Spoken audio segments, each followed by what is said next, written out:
Hello, everyone, and welcome to episode 123 of Radio Gorepress. I'm Phil, and with me, as always, is my wonderful co-host, Sarah. How are you doing? Hello.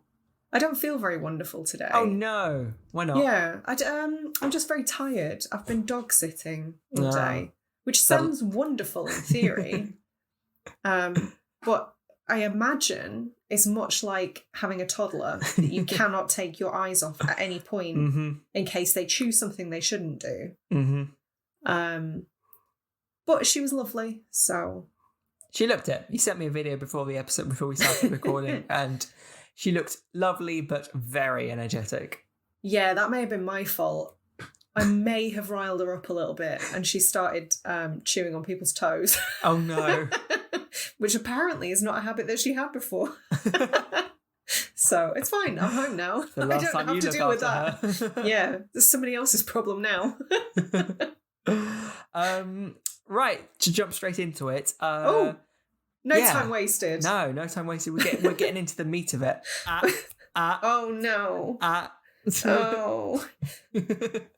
So, as was announced last year, the people behind Women in Horror Month have kind of said that Women in Horror Month isn't really going to be a thing anymore. The idea being that we just celebrate women in horror all year round, which I think is a valid thing to say, to be honest, because I'm all for that. However, we here at Radio Gorepress are creatures of habit, and in part because actually I'd say we champion women in horror pretty regularly. We are at least... We certainly try. Yeah, we are at least half female here at Radio Gorepress. Which it sound very percentage weird. is which, yeah.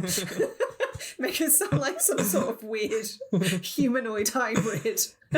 Some of us is female, we're not sure which.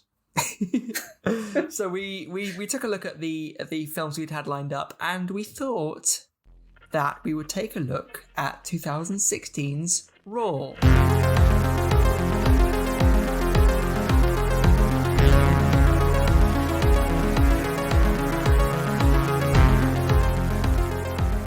Which is a film you suggested. It was a film I've suggested, and weirdly enough, I hadn't seen it, and you had. And you kept that quiet. How the tables have turned. How the turntables. Yeah, you kept that a bit sly. I mean, I didn't really think we had to report every single film we'd seen before. No, but when I suggested scheduling it in for what is now not Women in Horror Month, but Women in Horror Month, nothing, not a peep out of Pip. Pip out of Peep. Peep out of Pip. And also, while we're on the subject, we also decided to do another French female-directed movie next episode as well. So not only is this our Women in Horror Month, it's also kind of the tail end of New Wave French extremity as well. We're now christening February French Women in Horror Month. Yeah, sure. Okay. You heard it here first. We might run out of films sooner than you think, but I'm up for it for this year. So what made you pick this movie? So Dan and Nicole at the Twin Picks podcast covered this, I want to say, over a year ago at this point. Okay. And it'd been on my radar already, but it wasn't until I heard them talk about it. And it was sort of largely a spoiler-free review as well. Mm-hmm. They talked about it kind of vaguely. Some of it was a bit cryptic, and it really piqued my interest. And I've been putting it off because the older I get, the less into gore that I am. Mm-hmm. And I don't even know how to describe this film. I don't even know if I would call it... Like, there's definitely a lot of body horror. Mm-hmm. But the director herself is kind of reticent to call it a horror movie. Right. Despite what the front of my Blu-ray says. So yeah, it seemed to sit in this weird no man's land regarding genre. And it just really intrigued me. Okay. You know, I was going to watch it eventually, so yeah, I figured I would talk to you as well. Oh, fantastic. For a second time, apparently. As long as you're honest about it, Sarah. Yeah, if I'm going down, I'm taking everyone with me. Before we get too far into our episode, though, as always, we're going to get into very heavy spoiler territory. So if you haven't seen it, we suggest you do. Then come back and take a listen to us. Mm-hmm. But also, I think Sarah has a synopsis ready to go. I do. I've got a very short one. So, a stringent vegetarian desperate to fit in at veterinary school. Is it veterinary or veterinary? Veterinary. Pet doctor school. Pet doctor. Strays from her principles and eats raw meat during a hazing ritual. The young woman experiences terrible consequences as she starts to develop a voracious appetite for human flesh. What? Ooh, that sells it pretty well. That's kind of as much as you need. Yep. Yeah. Yeah. Where to start? I feel like I've been to France a couple times in my life. Is this? It wasn't my experience. No. Yeah. Okay. I think it just happens to be the films that I have watched, because all of them paint French people as being just the worst. Genuinely, that was kind of like, aside from Amelie. Yeah, well, she's lovely. Yeah. I think I made that note about 17 times over like 4 pages. Just like, why is everyone awful? Why is she a dick? Why is he being a dick? Why is everyone the worst? Yeah. And it is just the films I happen to watch, because I know plenty of French people, and they are lovely. But it's just like, watch this. I watch Martyrs. I watch, Frontiers. I watch even, do you Hate. know what? Have you seen Hate? I think it's called Hate. La Haine? Yeah, I wasn't sure how to pronounce it. Yeah, again. Yeah. Not horror, but just awful people. District 13? I'm not sure I've seen that. It is a Luc Besson movie about parkour. It's a really dumb, action movie. And do you know what? It's cheesy as hell, but it's really fucking entertaining. All right. Do watch at your earliest convenience. I'll watch that. I'm sure there's loads of lovely French films. Oh, for sure, there is. But just the ones I've watched really paint France in a bad light. Well, now I feel mean, because one of the reasons I chose this is because the last French film we covered on this podcast was Climax, which I wasn't in that one. Yeah, you dodged that. You dodged a bullet. Well, so Rosie would have you believe. I think Climax is great. Mm-hmm. But everyone in that is the worst too. Okay. And again, irreversible. Yeah. Just. Goddamn. Ugh. I mean, is this the podcast where I get cancelled for being casually xenophobic? Well, no, like I said, it's the films we watch. We're not making blanket statements about most of them, right? If you believe French movies, particularly New Wave French extremity, they're all insane. Yeah, French people are nuts. You're specifically watching French horror films. Of course, they're all going to be terrible people. Yeah, all right. Like, if you watch, I'm sure branching out into other genres, you'd find that actually it's just like any other country. Just where are all the French, horror comedies? Pass. Nothing. No, exactly. No answer. But yeah, you're right. Everybody bar Justine is terrible. Mm-hmm. Even her sister, especially her sister. Mm. I think one of my notes is literally just, why is everyone such a dick to her? It doesn't make any sense. Mm. And also, I don't know if it was just me that had this thought, but you would think at vet school, I'm just going to say vet because I'm just going to mangle it every time otherwise. I would assume people going into that profession were sort of more empathetic, gentler people who wanted to kind of help and make a difference and ease animals' suffering. She calls them out on it because they talk. They end up on a conversation about monkey God, rape. the monkey. Yeah, no, that was horrendous. And she's not wrong. Justine's like, hey, you guys are training to be vets.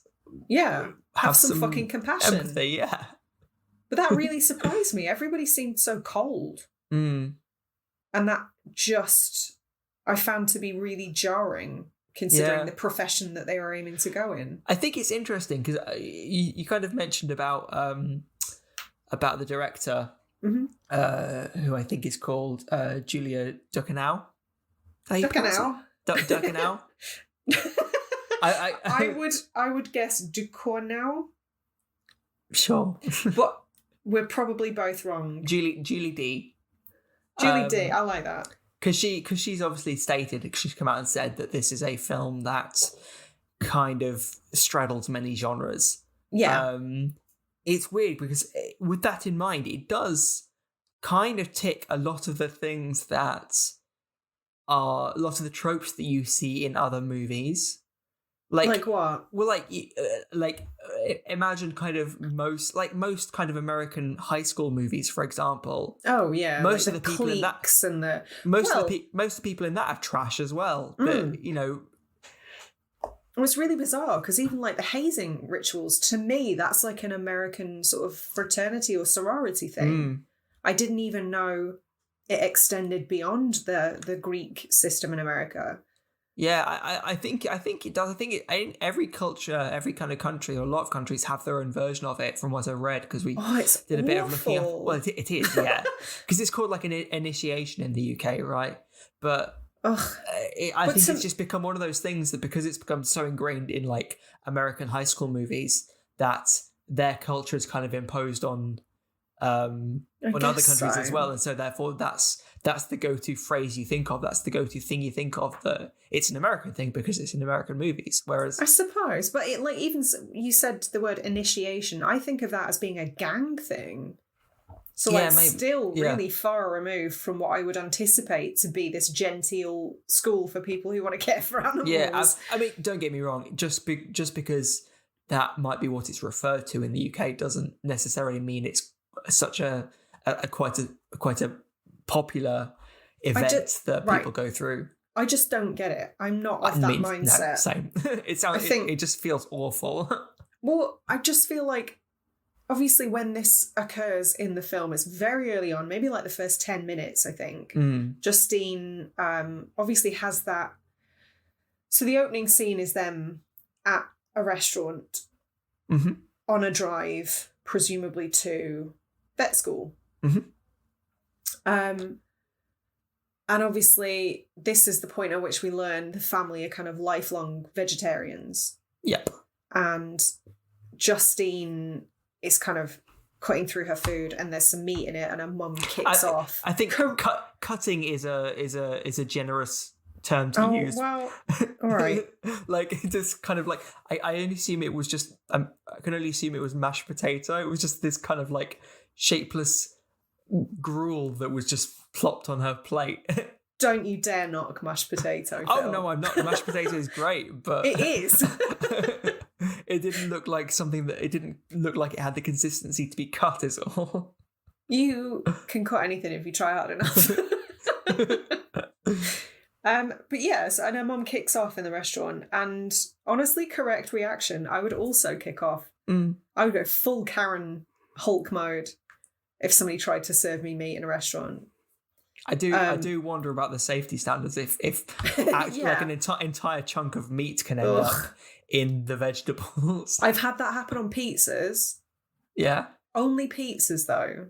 Okay, that's a shame. Yeah, I guess the tendency for cross-contamination when you're just chucking toppings on something willy-nilly is higher. Yeah, true. But yeah, I guess it's a really concise way to show us just how strict the family is about their vegetarian beliefs. So that was a really kind of clever, really simple but clever device. And then obviously she arrives at college, university, vet school. I'm not sure, but they're 16, right? I don't know offhand, actually. I thought she was 16, 17. I might be wrong. I think they leave school at 16 in France. Same as us, basically. Yeah. But then we have sixth form, and then university starts 18, right? I didn't have sixth form. I just went to college. Sixth form / college. Like, there's like the kind of school between secondary school and university. And then you go and cut up dead dogs. Yeah. Apparently. That's how it works. It's just the education system in France. It's just everything. Yeah. That's a necessity. It's dead dog year coming up. I don't want to do it. I'm going to drop out. I hope they weren't real dogs. We'll get to that. Okay, yeah. Some of that stuff was like the most horrendous. It's what got to me the most, I think, in places. Because this film legitimately made me feel nauseous. Okay. A lot. Interesting. Okay. A lot. Yeah.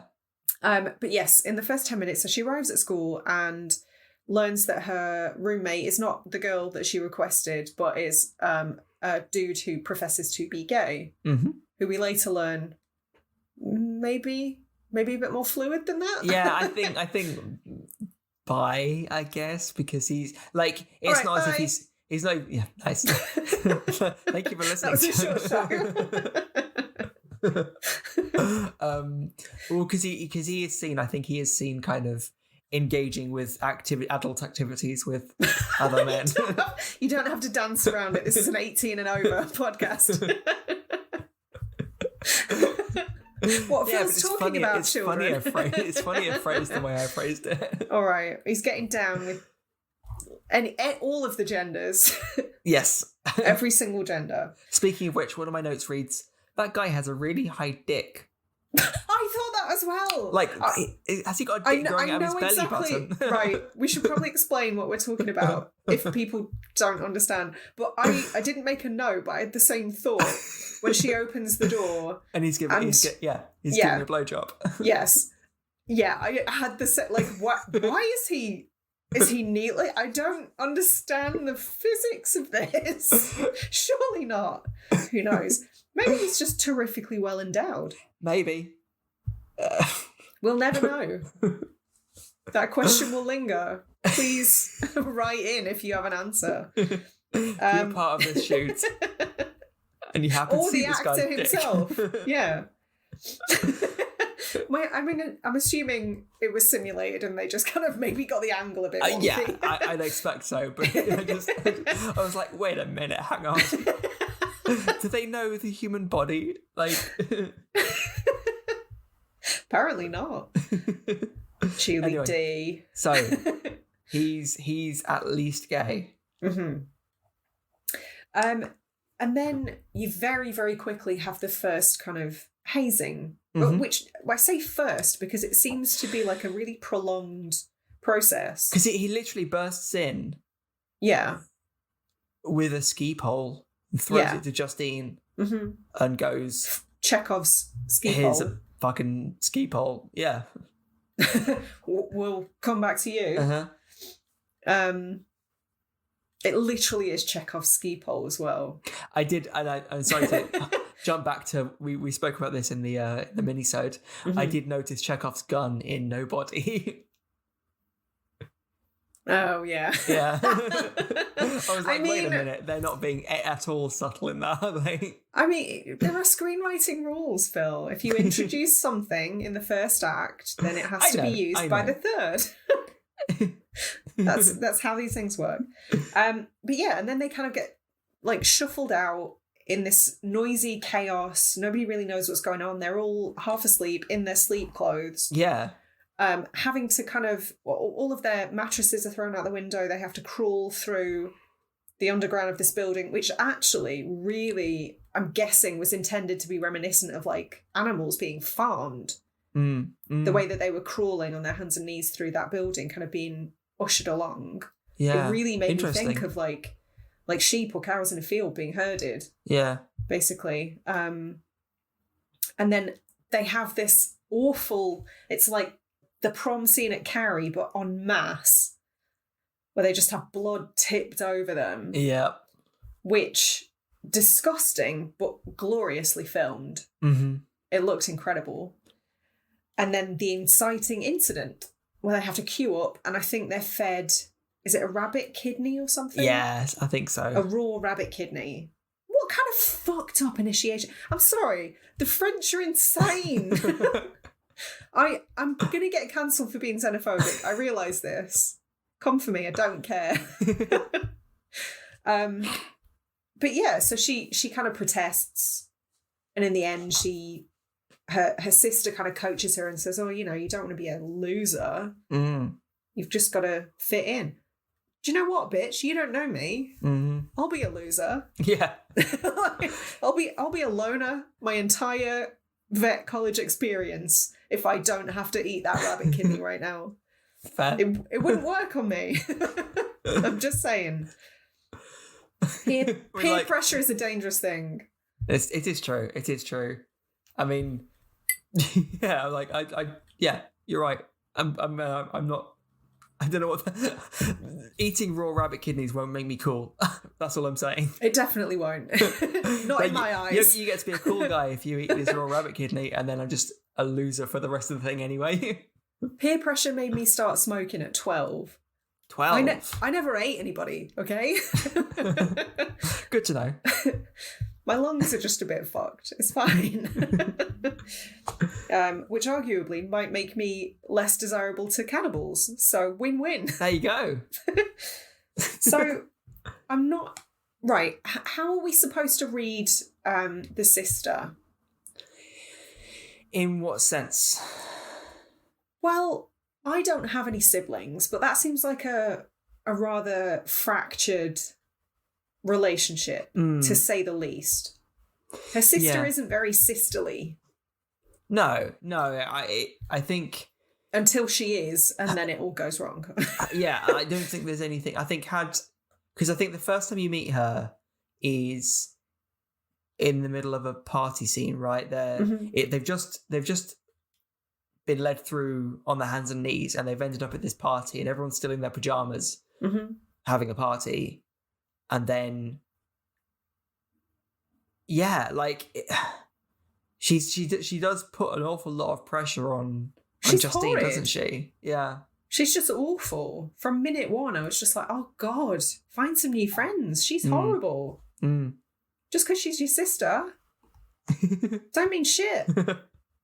But I wasn't sure how we were supposed to read that. Like, where did this animosity come from? Why is she kind of acting more like a bully than a sibling? I think there's some subtext or at least some relationship work that may have been hinted at very briefly, but probably could have been explored more, because a little while later, I think Justine gets accused of cheating, I believe, or like causing Adrian to cheat or something similar. Yeah. And the professor basically lays into her, saying that she doesn't need to work hard because she's naturally gifted, and and he doesn't like that type of person. So I wonder if there is something to do with maybe Justine having to not work as hard at what she's just naturally gifted at certain things. So it's just like resentment. And maybe the sister had to actually work, and therefore resents Justine. Okay. But like I said, that's entirely based on this one interaction. I don't remember there being any other kind of like indication of why there's such conflict between the two. See, I'm worried I've missed some of the nuance now, because it was a first time watch with subtitles, and I was trying to make notes and pause it every 10 minutes. Yeah. I'm worried that I've missed some of the nuance here, so I might need you to explain. Well, no, like again, second time watching, I didn't notice. I don't remember there being anything particularly obvious, unless I missed it as well. But this is always the risk about anything that's subtitled or dubbed, is that it takes a skilled translator to capture the nuance of language, I think. Yeah, for sure. If you do, like, if the translations are too literal, then you might miss certain meanings and turns of phrase. And that's why I think it's a bit hard to say definitively in these circumstances that there is no subtext or there is no indication, because actually in the original French there might have been, but it just was lost in translation. So obviously we then have the discussion about animal rights, which go Justine. Yeah. I'm team Justine all the way. At this point, anyway. No, I maintain, I think I sent you a message last night after I finished watching it. I maintain that this film is a really good advert for veganism. I never want to, like, I didn't want to eat meat before. I certainly don't want to touch any meat now. But I just find it interesting. And I couldn't find any information anywhere to suggest whether or not the director is vegetarian. Interesting. Yeah. I did search for it, but I couldn't find any information anywhere.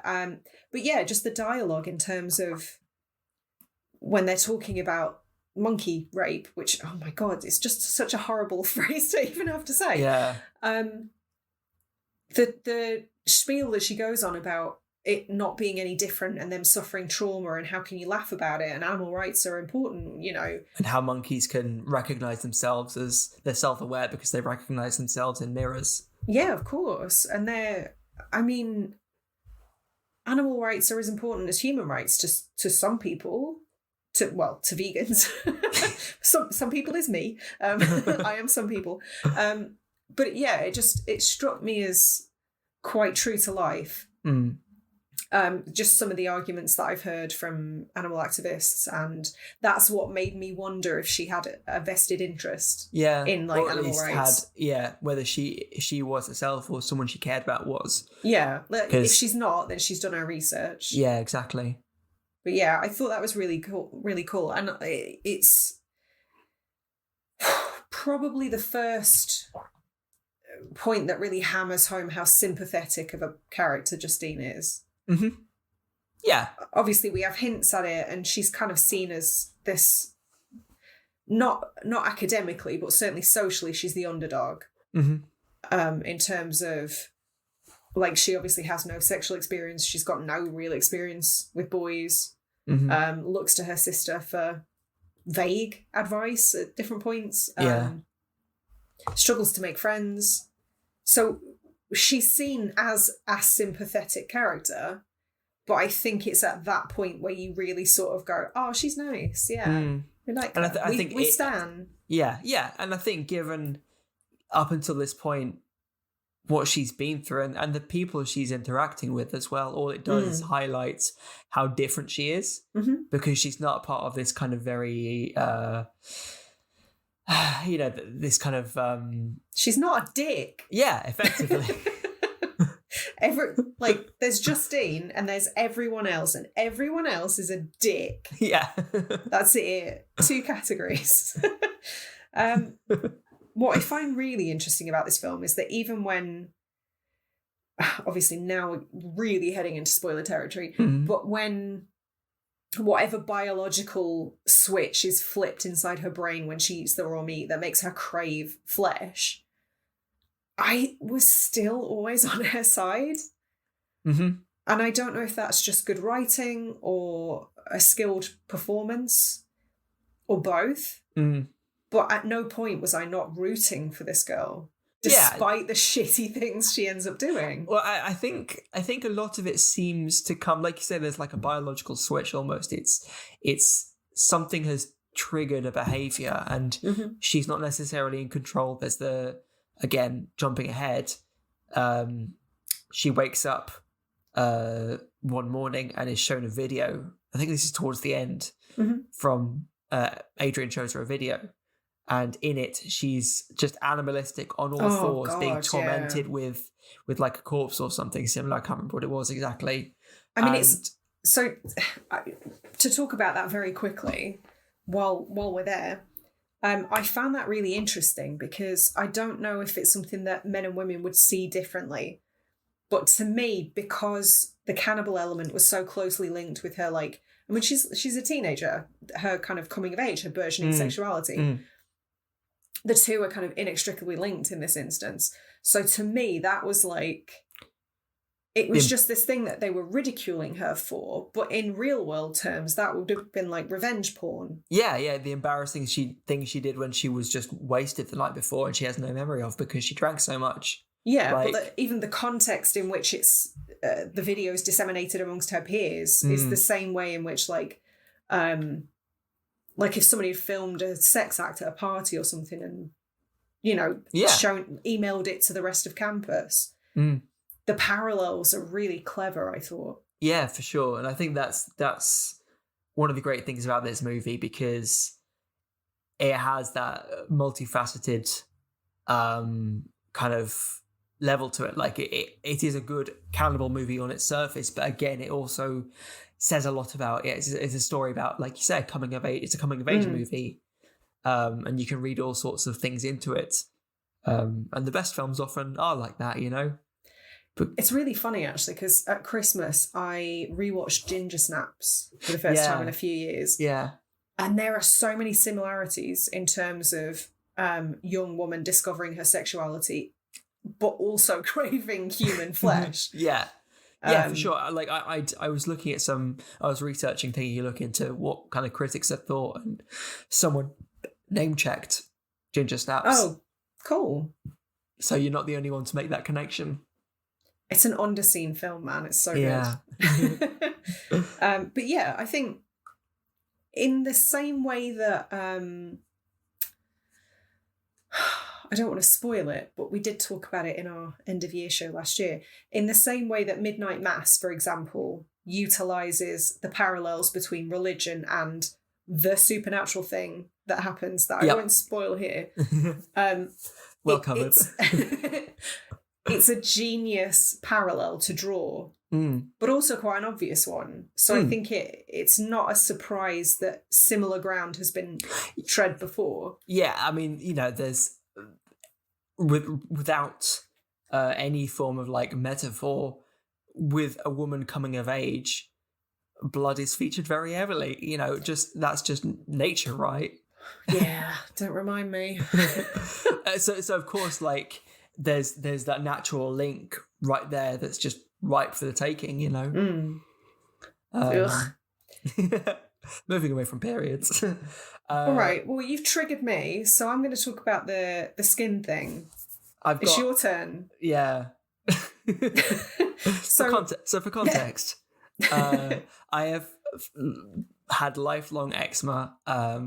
It's mostly under control now, but it has been bad enough that I've been, in danger of blood poisoning effectively. So you shouldn't have eaten that rabbit kidney. Well, now you tell me. Where was Julie D 20 years ago? You could have been spared all of this misery, Phil. But yeah, it was at that point when I was watching this film last night that I had to pause it and text you and just be like, holy fuck, there should be a trigger warning for eczema sufferers. There's a couple of moments in this movie where I'm like, oh, I do not like this. Her scratching herself and drawing blood will forever haunt me. That will haunt my nightmares.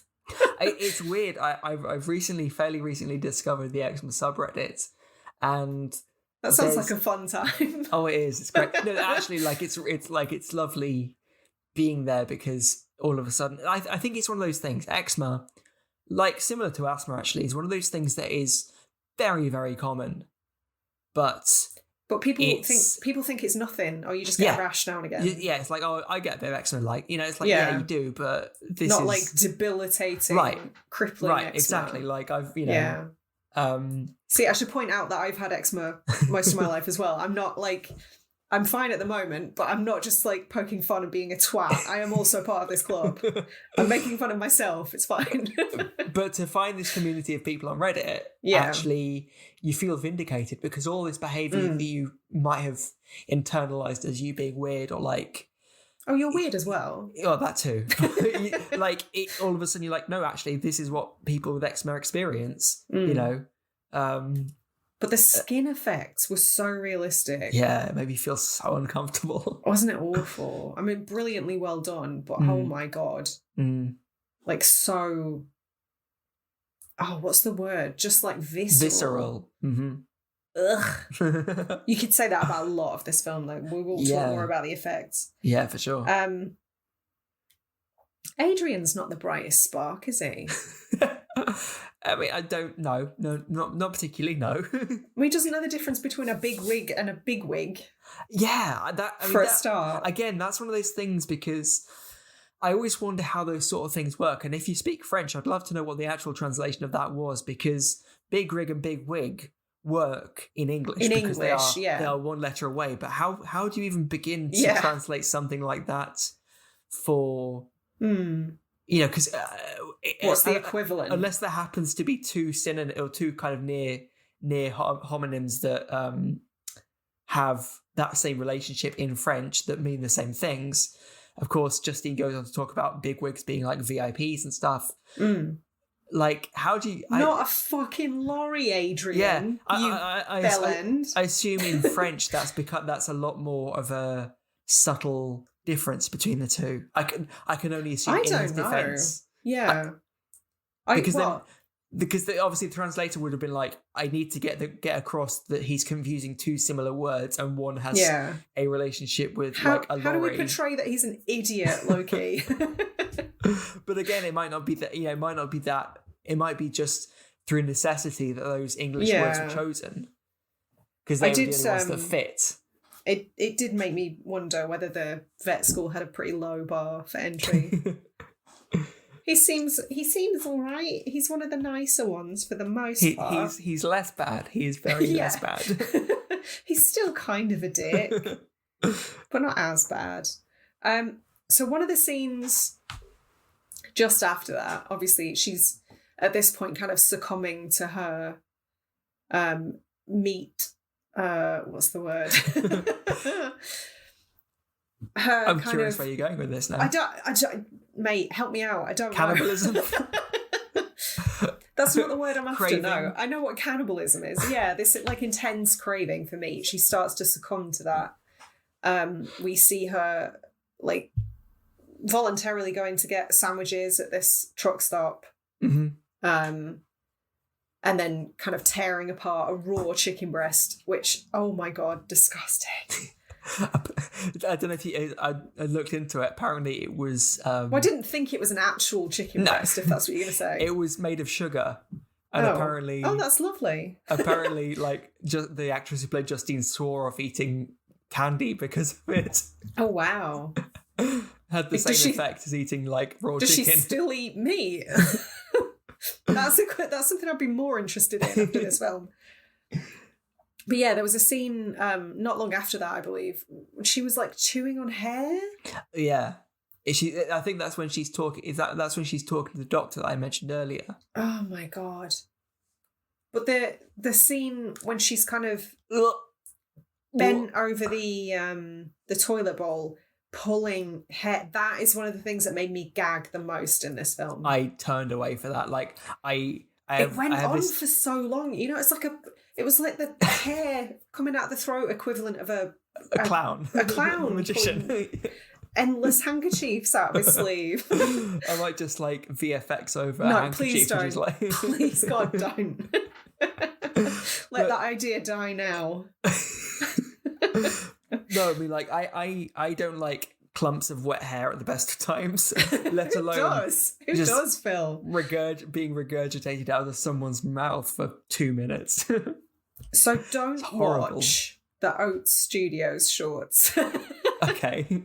Because there is something vaguely similar involving hair, and that made me feel just as nauseous. Even in the ring, because it's used in the ring, and like it's a tenth of the intensity that this is.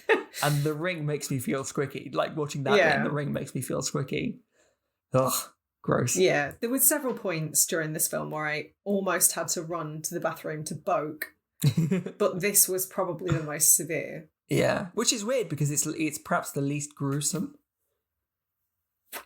Well, this is why I sort of hesitate to describe this film as like, some people call it like a gore fest, and it is and it's not. It's definitely body horror, but body horror includes stuff like coughing up the hair. Like, it's thinking about it's making me feel really ill again. Oh no! I'm like, if I have to run to the bathroom, that's going to be humiliating. I'll just sing for a minute or two. Just hum the Magic Roundabout theme tune while I compose myself again. Yeah, there were quite a few moments throughout the film that made me feel really physically ill. which is probably a good time to say that I will never, as long as I live, wax my bikini line again. Ugh. Ever. Again, it's weird. Like, I think it's one of those. This movie is touted perhaps as being very gory, very bloody. I think it's bloody. I don't think it's particularly gory. It has a few moments, but not as many as you are led to believe. Exactly. It's just gross. I think I think that's the thing, and I think people often missell it by calling it gory, because actually I think it's even more impressive that they make such a visceral reaction, make such a disgusting film without showing that much gore. Yeah. You know? I mean, the director uses a lot of sort of very zoomed in shots and like close claustrophobic frames, and that I think is probably the biggest contributor to how disgusting this film feels. Because you can't shy away from it. There's nowhere else in the frame that you can look. You can't look away, and because it is so claustrophobic, and you almost feel like you're part of it, and it's just like, oh, it makes my hair stand on end. Ugh. It's really funny actually, because frustratingly I had to rewind the tape. I don't know, what do you even say? Skip the Blu-ray back. I had to stop it and rewatch that scene, because the first time I missed all the dialogue because I was just like watching it through my fingers, just so disturbed. And then I was like, no, I have to go back. I have to just suck this up and watch it, because I'm going to miss the dialogue otherwise. Oh, it was the worst. It's interesting because I suppose that's probably not uniquely, it isn't uniquely, but it's predominantly a feeling that's... Have you ever waxed your bikini line? No. There we go. That was the easy way of saying that. Yeah. But I was trying to tie it back to Women in Horror Month. Have you ever worn a bikini, for that matter? No. Exactly. But because I'm sure some guys do. And I'm not saying a blanket statement that all guys don't. No, of course not. Of course not. My point is... It's personally, your bikini line would be like your knees. You'd be fine. But yeah, like it's a situation that I think will affect women more than it does men. Yeah, because absolutely. Women know what that presumably mostly feels like, not necessarily all of it feels like, but women are far more likely to feel societal pressures to remove body hair. And therefore will kind of sympathise with what and more importantly know what that feels like, physically feels like. Just the worst. Yeah. Awful. I'm sure. Like, I would rather have my finger cut off. That's the part of it that made me wince less in that scene. Ugh. It's really funny because... maybe funny is the wrong word. But it's kind of during that scene where her sister seems less awful. Yeah. And it's actually, for the first time in the movie, acting a little bit more like a sister. And then that happens. And it all blows up in her face. So obviously, she ends up minus a finger. The bikini wax fingerectomy scene, we will now refer to it as. Yep. And I feel like it was pretty obvious where this was headed, but I still think they dealt with it in a really effective way. It still made me feel grossed out. I think the thing that I picked up on, and it wasn't just like, it wasn't like human body part must eat. Like, she saw the finger, and then just this look of intensity dawned on her face as she was just staring. And I think there was a musical cue as well. Everything just switched. And the music in this was great, actually. Yeah. It was just so well done, because you suddenly twigged into what Justine was going through, because it's not just like she's clearly dealing with something, right? It's not just like, oh, I fancy a burger. Yeah.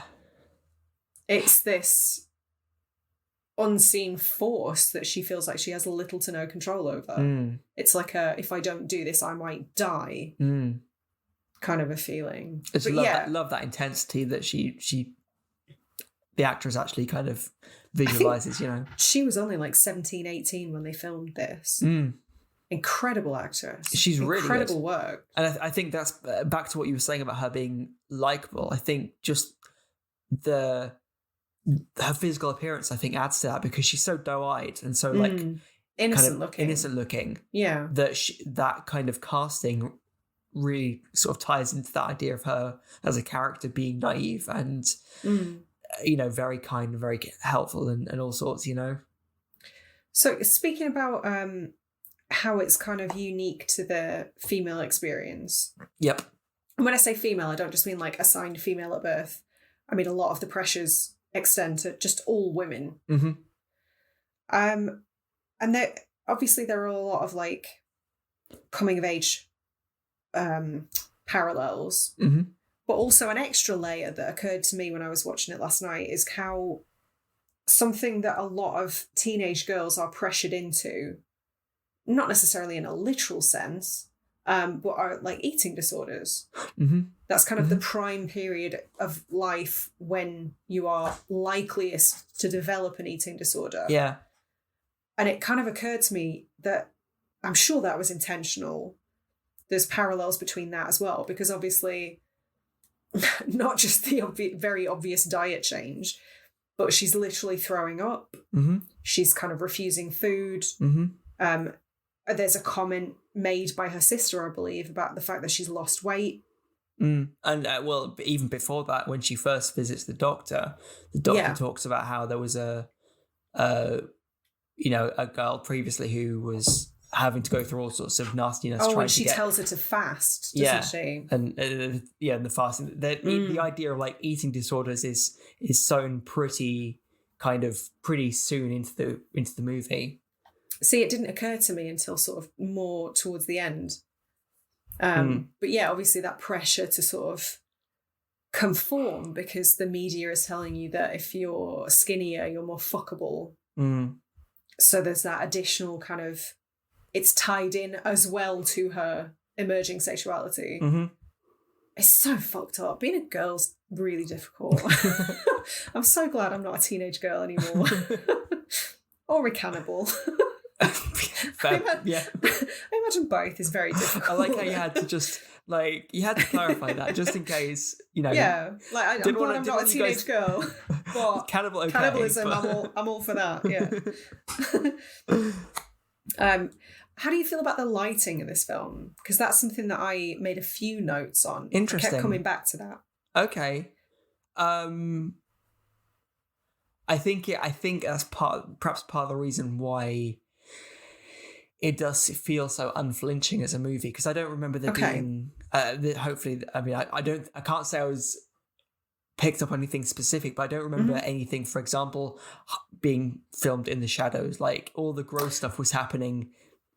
Oh yeah, it was all pretty very well out lit. in the open, you know. There was what a lot of what sort of thing did you have in mind? Well, the stuff in the daylight kind of seemed really drab. Well, there was like a blue kind of tinge over everything, wasn't there? Yeah, everything looked really dull and dark and dingy, and like the whole the building itself. I don't know what era that was it seems built like in. Brutalist, doesn't it? It's very brutalist architecture. Yeah. I literally made a note about that, and it's just.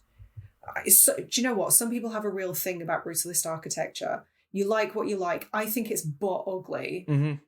Like with one notable exception, maybe being the Barbican in London, which is quite a cool building. Otherwise, it's just grey concrete blocks, and it's just an eyesore. Yeah.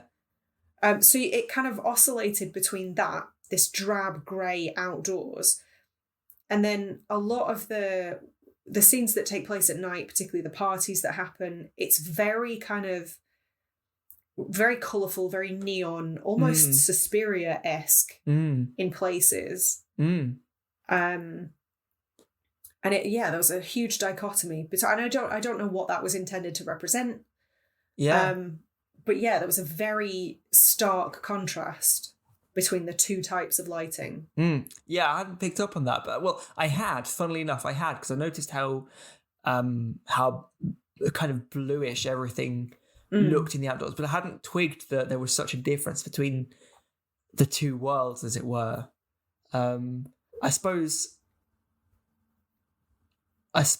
it's to do perhaps with Justine awakening to, in inverted commas, student life. Like she's, because I do you remember if the opening was very drab as well? Like that first scene? Yeah, it definitely was. Yeah, so that would tie in with the idea of her, this whole coming of age thing, because she's suddenly assimilating into student life and becoming one of them, as it were.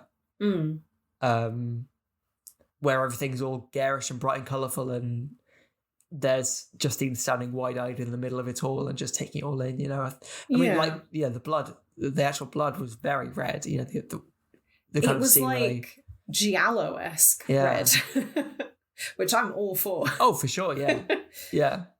Bring back that. I did before we move on, I did enjoy her sister's look. So back to when Justine's eating the finger, she wakes up, or it's kind of her sister wakes up after passing out. And she sheds a tear. It's the weirdest reaction, because how do you read that then? Well, I expected her, and I think this is perhaps something I should have picked up on having watched it before. It's she covers for the sister, right? Yeah. She covers for Justine. She says the dog ate the finger. Yeah, and that look doesn't scream to me horror or disgust. It's sadness. It's sadness or like betrayal. I didn't get betrayal. I didn't get betrayal. I kind of thought I did. I think you're right. I think it's sadness. I think because at that point we don't know that it affects anybody other than Justine, do we? Exactly. And it didn't actually, like, going back to it and thinking about the context within the entire film, I think you're right. Probably her sister knows about what's going on. And is perhaps in denial about it because she doesn't want her sister to have to go through the same thing, maybe? Or... Yeah, I don't know. It's interesting because you'd assume that her sister would have gone through the same ritual, the same hazing ritual that Justine did, and therefore has experienced the same hunger. But interesting. But I think, to be honest, that would explain why she's a bit more distant, a bit colder. Because she's been dealing with it for a little while now, and she's, as we see after that, when she kind of tries to teach Justine how to get through life as a new cannibal, and they cause the car accident and basically start eating the guy in the car crash, and Justine's horrified. I think that's her way of taking her sister under her wing and going, right, well, if you're going to be one of us, this is how you do it. Yeah. But I think because she's effectively having to kill people, right, to satiate this bloodlust, so she's grown a bit tough. Yeah, I guess in the face of that. I think, like I said, that too, and I think if her parents and her sister were all aware of their how would you call it, their idiosyncrasies, the dirty little secret, then it would make sense that perhaps that she wants to keep Justine at arm's length, and that's why she does come across. It's like being a dick is her way of protecting her. Yeah, but then why does she encourage her to eat the rabbit kidney if she? True, yeah, presumably if she knows what might happen. Yeah. Interesting. Yeah, I haven't figured that out. I need to give that more think. I hadn't picked up on it. I think had I watched these films in more kind of quick succession, I probably would have kept more of an eye out for that sort of thing. But because it's sat in the back of my mind for quite a while, it didn't occur to me to look into what her sister was doing. Well, it's difficult as well, because when things are subtitled, and not that this film is particularly dialogue heavy, but the dialogue is important. I think films like this often require more than one viewing to really absorb everything. Yeah, for sure. Particularly with the subtext going on, all the kind of like the subtext and the layers to it. What did you make of the fourth wall breaks towards the end? Or did I misread that? Because there seemed to be a couple of points where Justine seems to look directly into the camera. I did not pick up on any of them. Interesting. Did you not? No. Okay. I think one of them is when she is she's had sex with Adrian. Yeah. And as she climaxes, she tries to take a chunk out of him. Yeah. And as she orgasms, she bites herself. Yeah. And then she kind of looks up and it looks like she's locking eyes with the camera. I don't know if I'm misreading that. No, I know which bit you're talking about. I think to me, she was kind of looking to the right of camera. Okay. But it might be that because obviously her hair was covering her face as well, I think, and she was deliberately sort of acting very animalistically. I think it might be that I've misread it, I suppose. But I felt like she looked into my soul and it disturbed me. I mean, I think that's understandable. Given that she's just eaten herself as she came. I only really like fun fourth wall breaks. Like, give me high fidelity. That's fine. Yeah, interesting. What have you got? Any other? Can you think of any other moments? Because, like I said, I didn't pick up on any. That's the only one I wrote down, but I remember noticing another one as well. It might have been when she was kind of starting to get a little bit liberated and dancing in front of the mirror. And there were those weird shots where she was like kissing the mirror. Yeah. I think maybe one of the instances might have been then.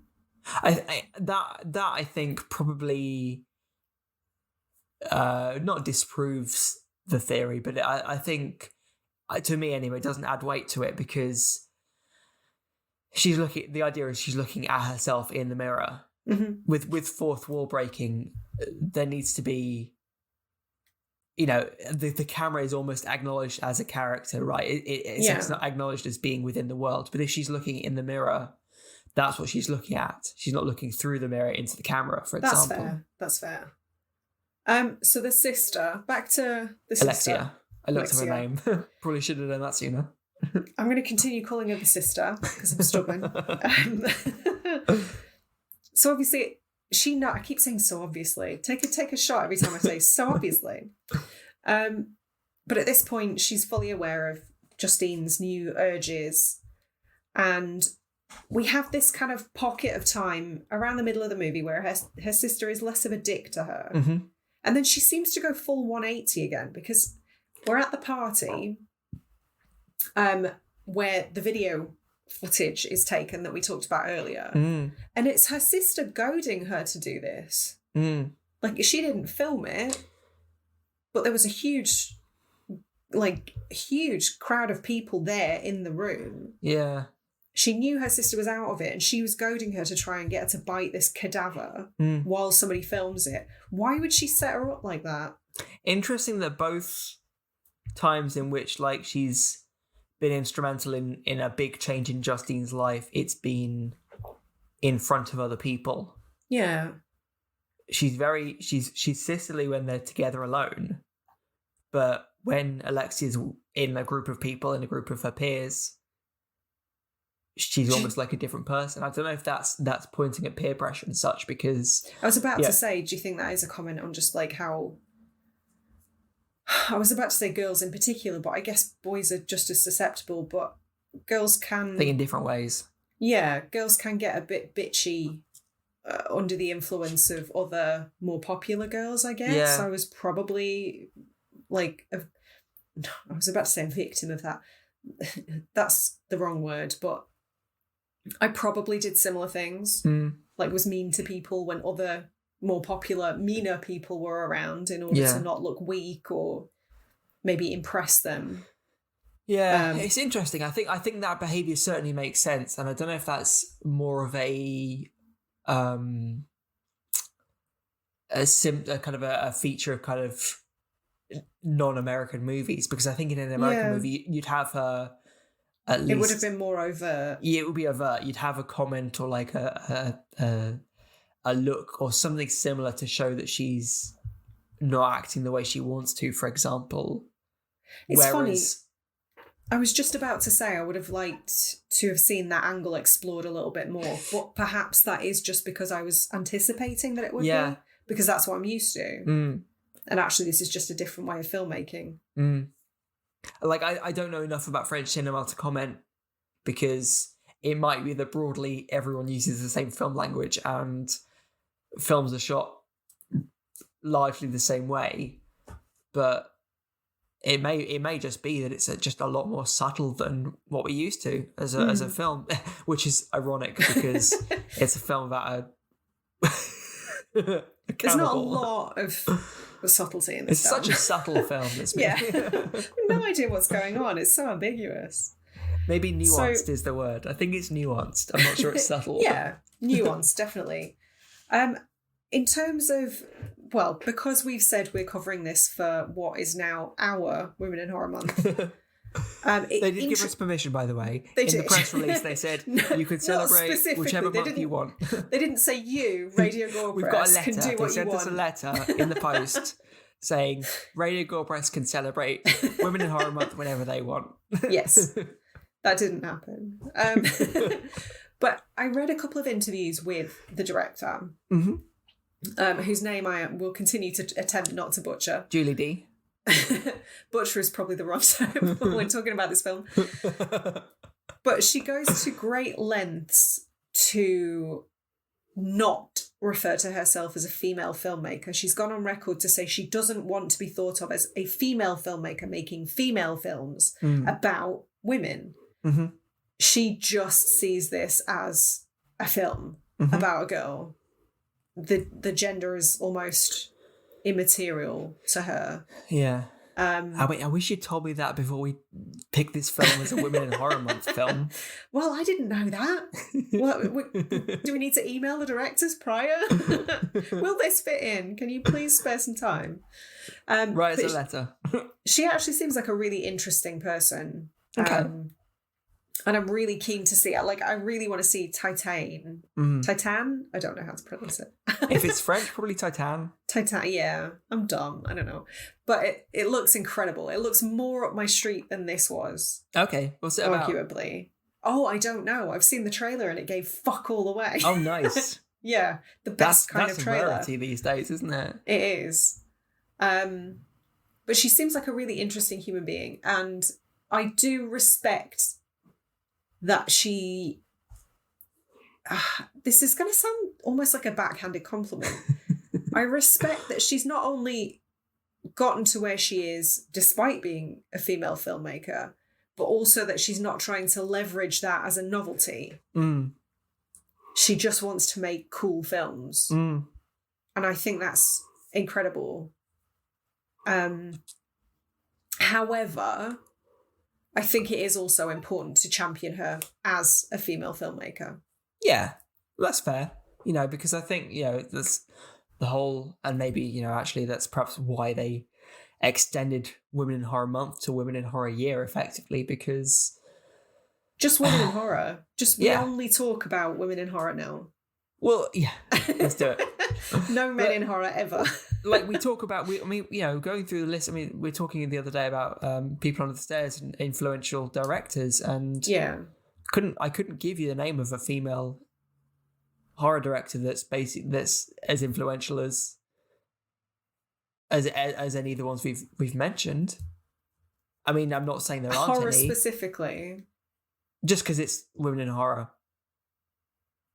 I can give you the names of female horror directors, but I think I'm getting more at the point of the fact that that's why it's important, because it's funny, isn't it? Because it seems to be genre specific. Obviously, there is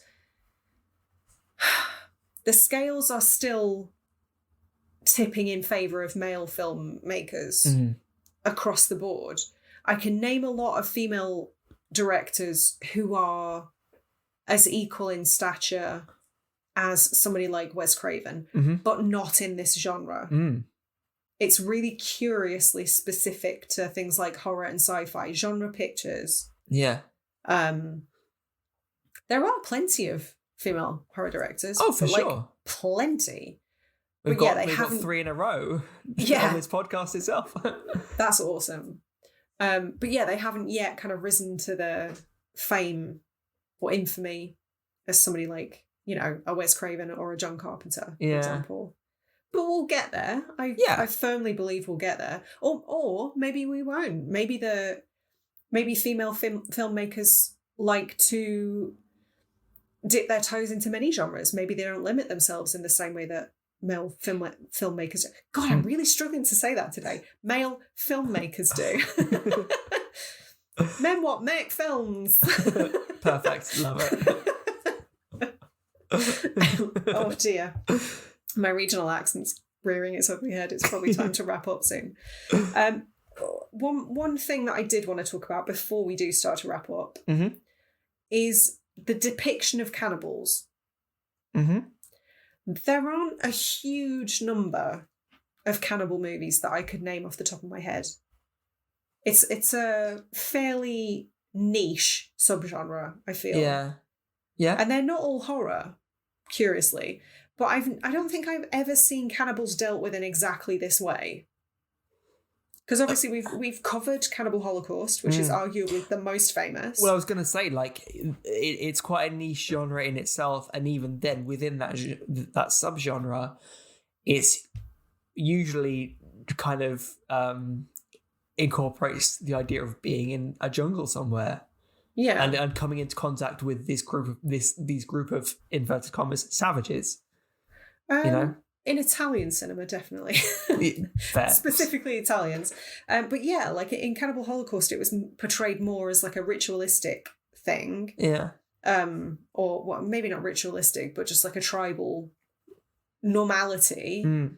You've got films like Alive, where it's kind of, they don't want to do it. It's just, we're going to die if we don't eat our teammates kind of a thing. Based on real life. Or you've got stuff like We Are What We Are, where it's like a familial tradition kind of, I think specifics, this is a bit of a spoiler for that movie. Certainly in the remake, I believe they had like a blood disorder that meant they had to. Oh, okay. Whereas this was dealt with in a very different way, I feel. Yeah.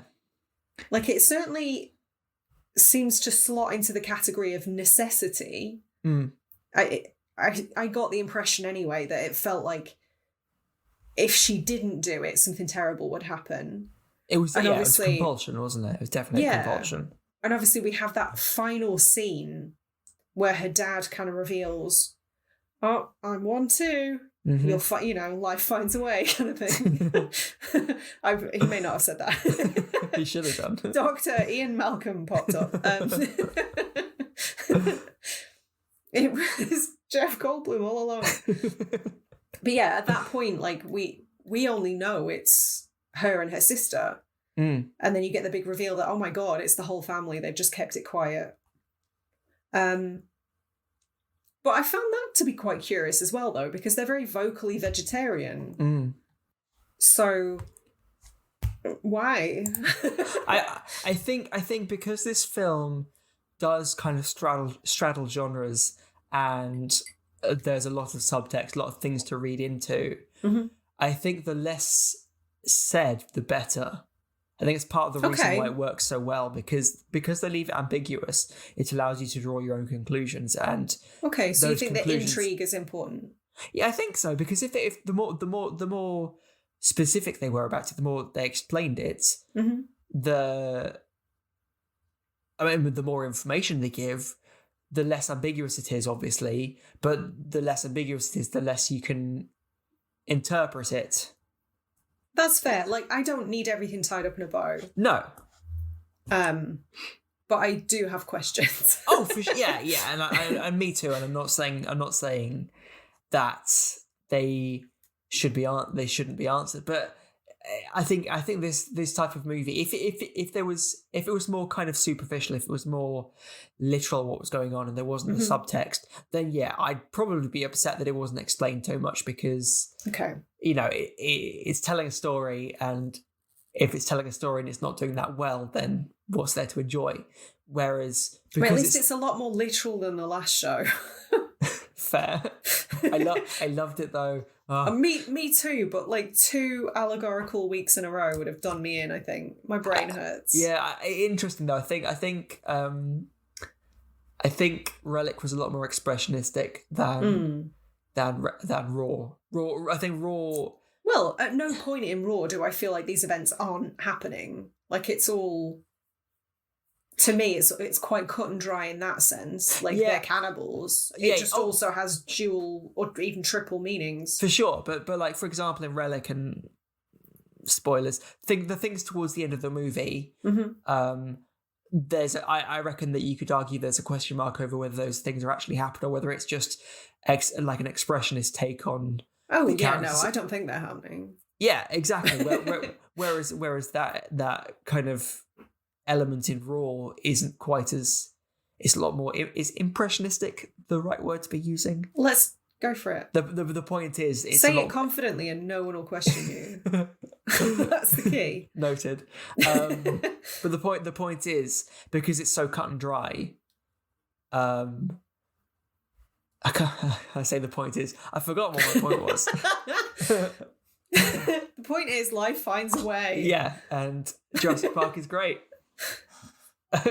No, I think just that ambiguity allows you to draw your own conclusions, which therefore allows you to interpret whatever you want. You get out whatever you want to get out of it. I can appreciate that, yeah. I think if I'd been interviewed, or if I'd written a review prior to the release of this film, my sleeve quote would have been, I'd rather be watching Jurassic Park. 4 stars! I think there's a lot of films that's the case. So I don't think it's quite... I'd usually rather be watching Jurassic Park. But on that note, what are your kind of final feelings? Would you recommend it? Are you happy you watched it a second time? Will you watch it again? Yeah, surprisingly, this isn't a film that I feel uncomfortable rewatching. Like, there's a couple of disgusting moments, but I don't feel like dirty having watched it, like some of the movies we've covered. It's funny you say that, actually, because this affected me a lot more than almost everything we've covered. Oh, really? Interesting. Yeah. I don't know why. I think a second watch would be easier now I know what's going to happen. Yeah, that might be right. I think basically because I'd heard so much about it and how there was a heavy focus on like Cronenbergian body horror and just the overall grossness. Yeah. I think maybe what I was anticipating was worse than what actually happened. Yeah. And I got a bit worked up about it. No, that's fair. I think like we've kind of touched on, you kind of associate this with gory horror. Yeah. And yes, there's gore. It has its moment. Like I said, it has its moments. Oh no. A-star. Love it. Well done. Well done, Sarah. Clip that for the advert. It has its moment. That should be on the sleeve. Yeah, to quote Drew Gooden, it's only a movie.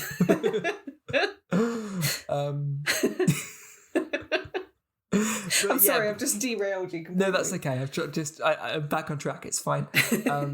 Because you went in expecting a bit of a bloodbath, and yes, there was, in literally and figuratively. It probably took you by surprise because a lot of the more disgusting moments weren't gory. Yeah. Maybe. Yeah, I would agree with that. R.I.P. Adrian. Indeed. But yeah, I think I agree with you. I think it. Well, I know it's a very good film. Mm-hmm. I think it's a very accomplished film, considering it's the director's kind of first cinematic effort. I believe she'd done a short and a made-for-TV movie prior to this. Yeah. So to say this, I mean, much like Relic as well, just an incredible first-time effort. Like, what the fuck? Give female filmmakers all of the money, please. Look what they can do. Yeah, I think for me it's like a solid 4 out of 5. I think I'm not going to be in a rush to watch it again because it felt like a bit of an endurance test. And I think even knowing what's going to happen, it would still fray my nerves a little bit a second time around. And just gross me out no end. But I think it was really cleverly written. I think it works on several levels. And obviously you've talked about it straddling different genres. I think it does that perfectly. It is a body horror. It's a coming of age drama. It's almost like a socio-political commentary on some levels as well. Yeah. I mean, did you get any elements of comedy out of it? Because I know she... Yes. Yeah. For sure. But no. I wasn't 100% sure if it was intentional or not. I didn't know if it was just nervous laughter. Do you know what I mean? No, the director has said that it's in part comedy. Oh, right. Because I definitely laughed, but it felt a bit uncomfortable. I wasn't sure. It's interesting because I was going back, like, knowing that it was like a coming of age movie. I went back and I was like, well, actually, this is, even though it's a horror, ostensibly a horror, like, it ticks a lot of those boxes that kind of like mainstream comedies do. Yeah. Like a zany coming of age comedy. Yeah, exactly. Oh, look at all the mishaps that Justine's getting herself right. into. And it just so happens that it's, eating human flesh. Yeah. Yeah, you're right. It does hit a lot of the same beats. Yeah. I think I really liked it. I think. The end. Okay, that's fair. That's as coherent as I can make my opinion. I think it's probably gonna sit with me for a long time. Yeah. I'll give it that. Yeah. And I think that's, with a film like this, that's exactly the intention. Yeah. It's really rare that I watch something as memorable as this, put it that way. Yeah, that's fair. No, I think you're right. I fully agree. I wouldn't be clamoring to recommend it necessarily because I don't know who I'd recommend it to. But that being said, it's a fantastically well made movie. There are amazing performances. It makes me feel uncomfortable on so many different levels. I bet Commode loved it. I'm sure. That's what I'm going to look for immediately after we start recording. But yeah, no, it's been. I think that's just about wraps up our feelings on Raw. It's been great talking to you as always. Yeah, my nerves feel a bit fucking raw. And guys, if you want more content, we have a Patreon. Come find us, $2 a month. You get basically twice as much content. Sorry about that. Yeah. Last minisode was longer than this actual episode. Yeah. Whoops. If you don't follow us already, we're on social media. We're on Instagram, Twitter, and Facebook. Come find us. Come say hi. And of course, if you've got any recommendations, anything you'd like us to cover, please let us know. Hell yeah. We've got the next few months mapped out, but we're always happy to switch things out or add things to the list. If there's something pressing that you would like us to cover, we would love to hear from you. Yeah, for sure. Actually, we do have a listener recommendation coming up in the next few months. We do, don't we? Very exciting, very exciting. And if that's you, you'll have to sit tight and wait and see if it is. Because we're not saying. But yeah, stick around for our next episode, which again will be another women directed horror, and hopefully another tail end of new wave French extremity. Yep, because we are gluttons to for look punishment. Forward to. But until then, stay spooky. Bye, guys.